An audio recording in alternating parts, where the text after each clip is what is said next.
Nosotros, doctor Ricardo Vanegas, asambleísta de Pachacutic, para un par de puntos cruciales. Le fue imposible llegar a tiempo y nos consumimos el tiempo en otras materias, pero nos queda suficiente tiempo para por lo menos dos cosas. Uno, hasta el 28 fue el plazo que le dio la Corte Constitucional a la Asamblea para el debate sobre la ley de aborto en caso de violación. ¿Cuál es la consecuencia de que la Asamblea no haya cumplido con eso y más bien quiera retomar el tema en enero? ¿Qué pasa? Bueno, no va a haber desacato y tengo que ser claro, si algo se atrasó fue por culpa del presidente de la Comisión de Justicia, porque él es el que administra los tiempos y los debates que nunca existieron en la tramitación del proyecto de ley que fue puesto a conocimiento del Pleno. Ahora ya se agotó el primer debate en el Pleno de la Asamblea sin que se haya agotado nunca ningún debate dentro del Pleno de la Comisión. Esto tiene que regresar a la Comisión y no me extrañaría que Jaramillo, en una actitud irresponsable, pretenda convocar esta misma semana a 2 o 3 sesiones a la Comisión de Justicia para ir en una manera apresurada a conocer a lo que no se puede manejar de una manera apresurada. La semana que se viene. Que es la última. ¿Usted cree? Ahora, hay varias cosas que me desconciertan. A mí me desconciertan también otras cosas. Ya, el hecho de que no haya pasado al Pleno de la Comisión sin el debido debate, ¿no invalida el informe? Por supuesto. ¿Y por qué se lo debatió en el Pleno entonces? Porque lamentablemente en el Pleno hay políticos y no abogados, y no se dan cuenta que se han cometido vicios de procedimiento en la sustanciación, como por ejemplo permitir que se principalice la alterna de Jaramillo, que hasta el día anterior era la asesora 1 del Bloque Izquierda Democrática y era funcionaria legislativa, cuando la misma norma de la función legislativa en su artículo 112, numeral 8, dice que cuando un alterno se convierte en funcionario legislativo, deja de ser asambleísta. Y yo lo advertí. El presidente Saquicela, frente a mi punto de orden del día, no permitió que se tome votación. Pero ahí ya hay un vicio de formalidad en el procedimiento que se puede plantear en la Corte Constitucional. Ese vicio puede anulitar todo. Ok, es decir, miren, aún en el caso no consentido de que lleguen dentro de los plazos previstos el informe que les dijo la Corte Constitucional, alguien basado en eso puede decirles, esto simplemente es nulo. Alguien no, el doctor Vanegas. ¿A usted lo haría? Por supuesto, lo voy a hacer, yo ya lo advertí. ¿Ya? Porque la Asamblea no puede vulnerar procedimientos. Nosotros tenemos que respetar las normas constitucionales y legales existentes. Ahora, ¿por qué están vulnerando procedimientos? ¿Por qué el temor a debatir el asunto más tiempo o el tiempo debido en la comisión? Porque lamentablemente la izquierda democrática quiere abanderarse de una causa como esta, que es abortista, y al no tener los votos necesarios al interior de la comisión, quiere imponer su voluntad. Cuando tenían que agotarse 3 nudos críticos que yo lo señalé, fui el primero en señalarlo en la comisión, que era la temporalidad, la objeción de conciencia y la denuncia penal. ¿Cómo quedaron esos 3 puntos, aunque no hay una resolución, ayer en el debate? Uno, se aceptó su tesis de que haya temporalidad, pero no con un plazo rígido para todos los casos que usted expuso hace 2 días en TC. Mire, yo he sido muy claro, yo me considero pro vida. Perdón, de paso, doctor, el programa del lunes lo reprisamos esta noche.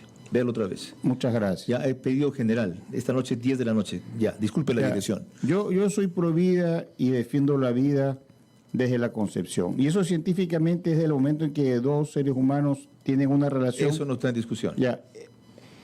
Lo que pasa es que la Corte Constitucional, cuando dicta la sentencia, muy claramente señala reglas de aplicación que tienen que ser cumplidas por parte de la Asamblea. ¿Cuál es la primera regla? Que hay que ponderar los derechos del nascituro con los derechos de la niña, adolescente y mujer violada. Ponderar es el verbo clave. ¿Qué significa? ¿Balancear, equilibrar? Cuando hay 2 derechos en conflicto, 2 derechos que chocan, hay que ver cuál es el derecho más afectado. Y en razón de eso se toma una decisión. No, ya se tomó esa decisión. El más afectado es el de la mujer, sí. No siempre. Tanto que se acaba con la vida del otro. No, porque está diciendo muy claramente la sentencia que hay que ponderar, porque hay circunstancias que hay que analizar. Por ejemplo. A ver, esto es interesantísimo. Sí, o sea, que esa es la discusión. que en determinado momento, según cada caso, En la ponderación de ese derecho podría decirse que prevalece el de nacituro y no Así el de es. la madre, y obligarla a la mujer violada a llegar a término su embarazo. Por supuesto. Eso es lo que está diciendo la Corte Constitucional. ¿Dónde sacó usted esa interpretación? Lea el artículo, el numeral 195 de la sentencia. Está diciendo Lo ponderar. leí ese día, pero de paso esa no es mi interpretación. Perdón, es que si no hubiera nada que discutir. Pues. Así es. No hubiera- sí, Está diciendo, si usted lee de una manera integral y se aplica como tiene que aplicarse, Ajá. dice, desde el punto de vista científico, médico, hay que entrar a ponderar el derecho del nascituro. Por ejemplo, Ok. si está en riesgo la vida de la mujer, es obvio que la vida que hay que defender es de la mujer. Pero si ya vemos que han transcurrido, por decirlo así, 6 meses, tú ya no tienes ahí un embrión, pues tienes un ser humano que ya está formado. Un niño de 6 meses puede vivir. Y si tú a ese niño le permites que aborte, estás cometiendo un feticidio. Ok. Eso ya es un delito. Entonces, ahí tienes que ponderar y decir, a ver, ¿qué hay que proteger? ¿La vida de ese ser humano o el deseo de la mujer que dice yo tengo la decisión sobre mi cuerpo? ¿Sabe que esa es la No. ventaja de la radio? El otro día en televisión, que es mucho más fugaz y mucho más breve, no alcanzamos a explorar lo que estamos explorando. Sí, Carlos Luis. ¿Cómo una cuestión adicional? ¿Cómo toma una decisión un menor de edad que por definición es incapaz? Que para otras cosas no es capaz de tomar una decisión. ¿Cómo la toma? Entonces, esta discusión es por demás interesante y hay un montón de casos que la legislatura tiene que Aquí tomar ni en siquiera cuenta. es un menor de edad, es un no nato, o sea, no tiene edad. No, me consta, refiero sino cuando desde que nace. la víctima de la violación es menor de edad. ya. ¿Cómo se expresa su voluntad? Ah, te refieres a la víctima. ya. Claro, entonces va la mamá, la lleva de la mano y le dice la violaron. Y si la niña No dice siempre no, es la mamá. y no siempre es la mamá.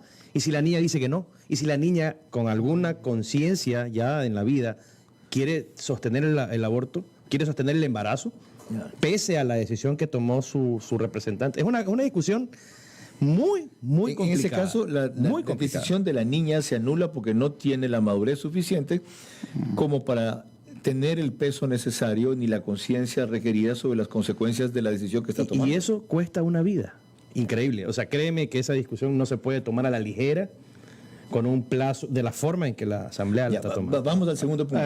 La Asamblea no ha tomado ninguna decisión. No, pero la forma que llegó el informe y llegaron Bueno, a empezar a ese debatir, fue un informe, y se va a La regresar. tendencia inequívocamente va a que no haya plazo para poner fin al embarazo. Va para allá. No, Inequívoco. hacia allá no va. Ah, ¿la tendencia en la Asamblea? No. No va. Perdóneme. O sea, en la comisión solamente. En la el comisión Pleno no. tampoco va hacia allá.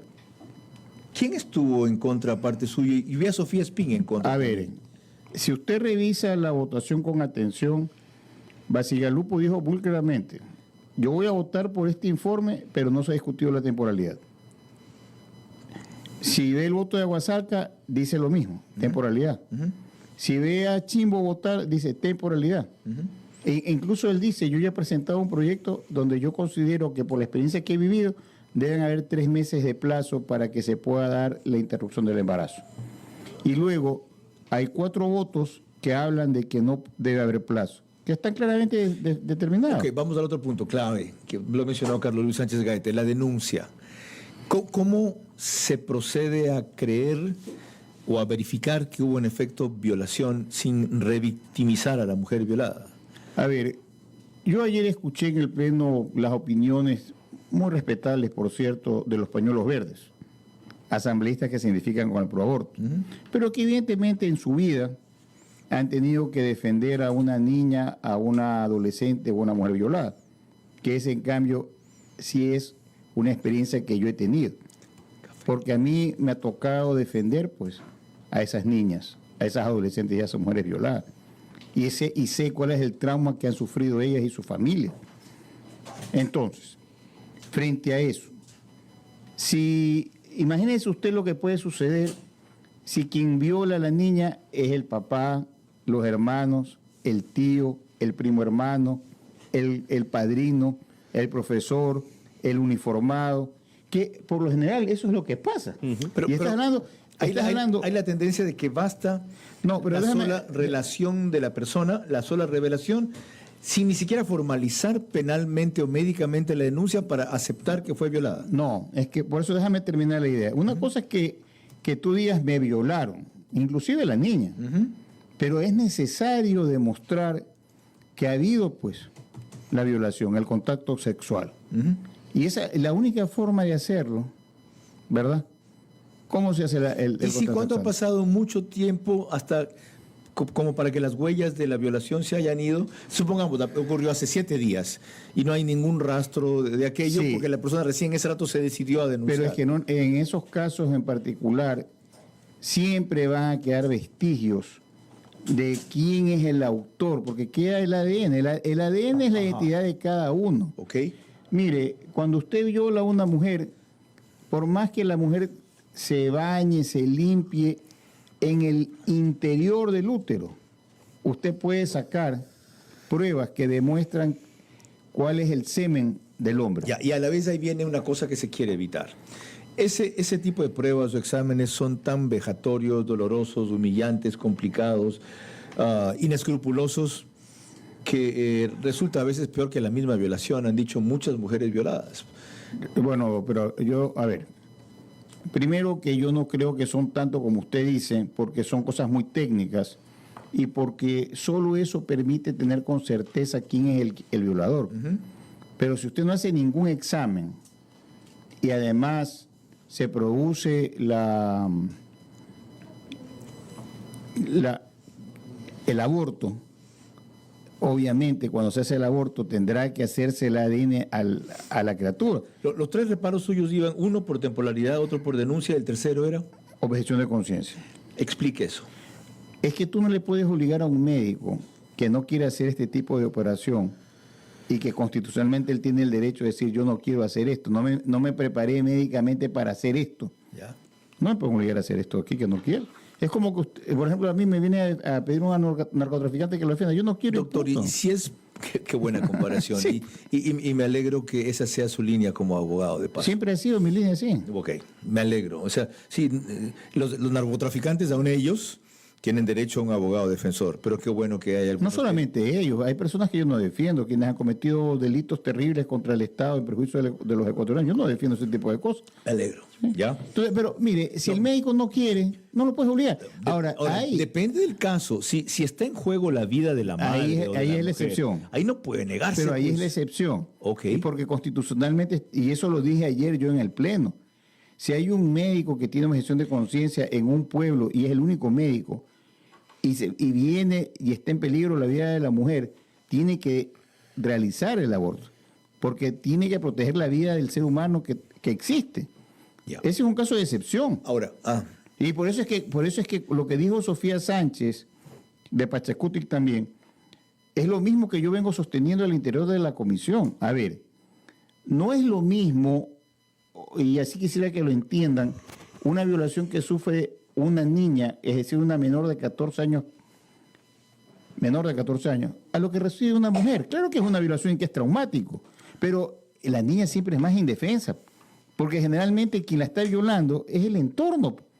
Entonces, en el caso de ellas, sí debería a lo mejor el plazo ser más extendido, porque ellas tienen menos mecanismos de defenderse. Salva, ¿cuál va a ser la consecuencia de que la objeción de conciencia se acepte con tanta extensión, salvo el caso en que esté en juego la vida de la mujer violada, que casi ningún médico quiera practicar el aborto, porque la mayoría de lo que se ha visto, tanto por su formación cristiana como por su vocación médica, se oponen a ello y que recurran por lo tanto a parteras o a piratas en esto y las secuelas sean mucho peores y las consecuencias mucho peores. Bueno, pero es que las leyes no pueden ser dictadas para determinados colectivos, es decir, los intereses de los colectivos. Tienen que ser para el país.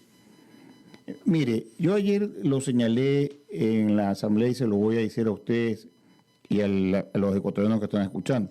Este no es un problema ni jurídico ni constitucional. No nos confundamos. Este es un problema social. Es una lucha justificada o no de un colectivo que representa a las mujeres, que como todas las luchas que se presentan en la humanidad, obedecen a cambios de una sociedad. Y también dice mal, lo que representan las mujeres, no, ciertos grupos de mujeres. Sí, bueno, Algunas pero... mujeres, porque las mismas mujeres también tienen la oposición más fuerte. Sí, pero acuérdense que un sector de mujeres pidió el voto. No fueron todas. Usted las llamó abortistas. Porque No, yo no. Usted dijo que es una ley abortista. No, yo nunca he dicho que es una ley abortista. Cuando comenzamos habló de que es una posición abortista. No, yo no digo que la posición de ellas es una posición que yo no voy a compartir, definitivamente, ¿Porque es extrema? porque es extrema. Yo acepto... Y porque es radical. Claro, y se los he dicho a ellos, tanto en el Pleno como por separado, y lo dije muy claramente. Posiciones extremistas impiden un diálogo de consenso. Correcto. Yo no estoy de acuerdo en que debe haber abortos. Ustedes, en cambio, quieren que haya abortos sin límites. Encontremos un punto de Su posición intermedio. es que ya que la Corte Constitucional lo viabilizó, hagámoslo de acuerdo a los parámetros que estableció, ¿verdad? Así es. Y eso pasa por temporalidad, por objeción Y de por conciencia denuncia. y por denuncia con verificación. Son las 3 reglas que pone la Corte Constitucional que nosotros tenemos que atender. Y es cuestión de leer la sentencia. No con esa claridad, sí con su interpretación. Usted me hizo releer lo que ese día cité y en verdad hay que ser abogado para entenderlo bien. Porque es un pronunciamiento jurídico, no es tan expreso lo que se dice ahí. Pero para quienes están formados en derecho, es correcto su interpretación. Claro, es que quienes han dictado esa sentencia son, yo diría, jueces con una mentalidad muy, no quiero decir de izquierda, pero sí, Vanguardista. pero muy avanzada. Ajá. Y entonces el mundo en general cada vez protege más los derechos. Pero siempre que protege los derechos, dice que cuando entran en conflicto, tiene que protegerse el derecho del más débil. Y aquí doctor, de paso, cuando pueda hacemos capítulo 2 largo. Sí. Aquí una segunda precisión rápida, porque ya sé que por el tráfico no pude llegar a tiempo, yo casi no pude llegar al programa, por si acaso. Hay una parte de la disposición en que hablan del proyecto, en que hablan de que pueden engendrar personas, sin decir mujeres. ¿A qué se refieren? Cuando hablan de que pueden procrear, las personas que pueden procrear, algo así dice. ¿Por qué no dicen las mujeres que pueden procrear? Bueno, las mujeres son personas, pero Aquí están hablando de que LGBT puede procrear, de que los transgénero pueden procrear. ¿Qué es eso? no, eso, mire, le vuelvo a repetir, ese es un proyecto que no fue puesto a conocimiento y discusión de la comisión. Simplemente fue un informe que ¿Puede pidió que se vote. procrear una persona transgénero? O sea, un hombre no puede procrear. ¿Puede procrear un LGBT? O sea, si usted me dice una mujer ¿O tienen derechos de procrear o de engendrar, defender ellos en ese sentido? o sea, una mujer que se considere transgénero no deja de ser mujer. Y si queda embarazada puede procrear. Y bueno, esto tiene que ver con otra tendencia. ¿Hay nuevas masculinidades? Bueno, eso de ahí, desde el momento en que se permite que haya matrimonios entre personas del mismo sexo, obviamente hay mujeres que consideran que son hombres. Ya. Y eso es nueva masculinidad. Así debe ser entendido, ¿no? Ya. Para entender yo también. Claro que ese que se considera masculino nunca va a poder ser madre, pero no padre. Porque por más que tenga relaciones, nunca va a embarazar a una mujer. Puede ser embarazada, sí. Correcto. Ok. Gracias por acompañarnos, doctor Ricardo Vanegas, y por poner un poco de claridad en esta confusión. Gracias por la ensalada. Y en esta obscuridad, en un tema el progresismo realmente es una cosa... es tan complejo y apasionante. No, es que a cuenta, como decía yo al principio, de que haya una igualdad de derechos cada vez mayor, que nunca podrá ser total, se quiere ir a una igualdad de personas que es imposible. El hombre y la mujer nunca serán absolutamente iguales. O sea, pueden tener los mismos derechos, pero iguales nunca van a Eso ser. es otra cosa. Eso es otra cosa. Son totalmente diferentes y distintos. Para solo poner un ejemplo, y eso que también hacen a veces a la inversa para tratar de equipararnos de lo que no son equiparables. Antes, permiso de maternidad solo tenía la mujer, ¿verdad? Correcto. Ahora tiene el hombre también. Ridículo. ¿Ya? Ok, bueno. Ya dicen que porque tiene que acompañar a la mujer una semana, 15. ¿Qué es lo que están haciendo con ese permiso de maternidad para el hombre? Que sea beneficiario también. Dándonos un beneficio que no nos corresponde estrictamente hablando, para luego cuando quieran equiparar los otros que no haya ningún reclamo. ¿Y a dónde apunta todo esto? No va a parar nunca. No, apunta todo esto a cambiar la esencia de la raza humana, por Dios santo. ¿Ya? O sea, lo anormal no es malo. lo anormal en este país ha sido perseguido, irrespetado, burlado, vilipendiado, discriminado. Tienen absolutamente razón. ¿Ya? Lo anormal ha sido considerado malo, negativo. No, es fuera de la regla simplemente, fuera de la generalidad de la normalidad. Pero pretender convertir lo anormal en lo normal, o que las minorías impongan a las mayorías sus nuevas visiones de las cosas, a cuenta de que las mayorías durante largo tiempo en la historia han discriminado a las minorías, no es otra cosa que sino venganza. Eso es revancha, eso no es justicia. ¿Ok? Y por ahí van esas mentalidades torcidas que por fin se han encontrado con contradictores fundamentados como mi interlocutor en el derecho, en la ciencia jurídica, no en la religión, no en la ética, no en la moral, que siguen siendo conceptos tan abstractos. Por eso que le vuelvo a repetir, este no es un tema solamente jurídico constitucional, sobre todo es un tema social. Y así tiene que ser entendido. Ayer que estábamos debatiendo esto, habían afuera 4-1. El 4 representaba a los pro vida y el 1 representaba a los pro aborto. Curioso. Eso te representa lo que piensa el Ecuador. Es un indicador, ciertamente. Sí, es un indicador. Es 75-25. Y yo soy defensor de derechos. Y entonces, en este debate hay mujeres y hay hombres que defienden el proaborto, es decir, los derechos de las mujeres, pero también hay personas como nosotros que defendemos el derecho de los nacituros, los que todavía no tienen cómo defenderse. Ellos también tienen derechos. Y yo dije ayer una cosa que es cierta, la vida tiene un valor absoluto, porque ninguno de nosotros cuando muera puede resucitar, porque eso solo hizo Jesucristo, ¿verdad? Sí. Con nosotros se acaba todo. Con nuestra muerte se acaban los derechos. Sí, bueno. ¿Ya? Y ahí no hay más. No se acaba todo, nos transformamos, pero como elementos de derechos sí cesamos de existir. O sea, yo me refiero a los derechos porque no sabemos qué va a pasar después. Y aquí no es cuestión de ser católicos o cristianos o cualquier religión o acepto. Simplemente los derechos se acabaron. Pero en cambio el que está por nacer tiene derechos en potencia. Está claro. Ese tiene la posibilidad de adquirir derechos, de ser persona en el nacimiento. Y qué bueno que hayan encontrado voces como la suya, respaldados en la ciencia jurídica, más que en los otros elementos, que ha sido una de las razones por las cuales ha fracasado esa pelea. Se han amparado en la subjetividad, en la religión, en la moral y en la ética, que siendo muy respetable, es absolutamente subjetiva también. 18 horas 46 minutos y hemos pasado